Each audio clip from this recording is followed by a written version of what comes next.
मैं इस मुल्क का एक ताकतवर हिस्सा हूँ। जिनको बड़ी से बड़ी ताकत समझते हो उनसे भी ज्यादा ताकतवर हूँ। बात आई नहीं करनी चाहिए थी, लेकिन इसलिए कि मैं ताकत को इस्तेमाल करता हूँ हिकमत के मुताबिक। मुझे कोई मौजू नहीं मिलता जहां मैं अपनी कुव्वत और ताकत को इस्तेमाल करूं। कोई इस काबिल नहीं है जहां हम अपनी कुव्वत को इस्तेमाल करें। जब वो मरहला आएगा तो हम कुव्वत अपनी ताकत भी कानून के दायरे में इस्तेमाल करेंगे। अल हिकमत ज़ालतुल मोमिन, दानाई मोमिन की गुमशुदा मता है, मौला अली का फरमान है। हम दानाई के मुताबिक चल। रियासत की जिम्मेदारी थी जो अदा नहीं कर ली, उसको अदा करनी चाहिए। मैं ये पैगाम देने आया हूं आपको भी और आपके जरिया रियासत को भी कि इंतजाम करो कि डीए खान के लोग जो टारगेट किलिंग का निशाना बन रहे हैं उसका सद्देबाब किया जाए। क्यों हो रहा है ये?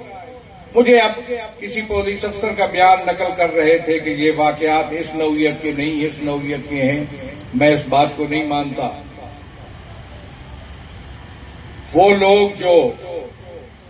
जो माहिर लोग हैं, जो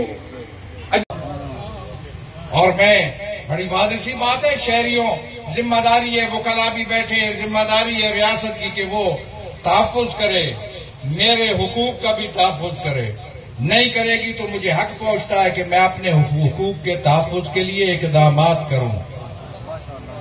मैं कानून की जंग लड़ रहा हूं, कानून की बात करता हूं। तुम्हें समझा रहा हूं कि मैं चला हूं, पता नहीं कहां से मुल्क में घूम रहा हूं, चलते चलते डीए खान में यहां पहुंचा हूं।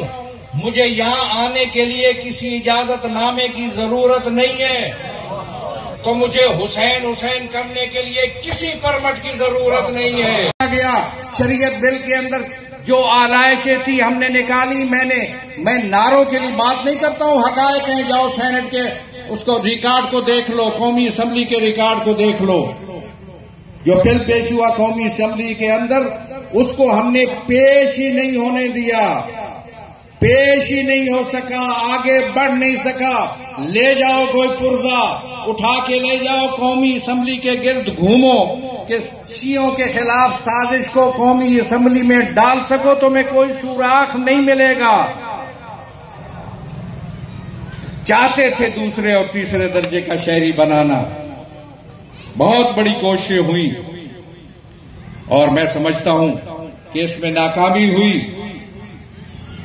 आजादारी सैयद शुहदा के खिलाफ टास्क मेरा बुनियादी हक है।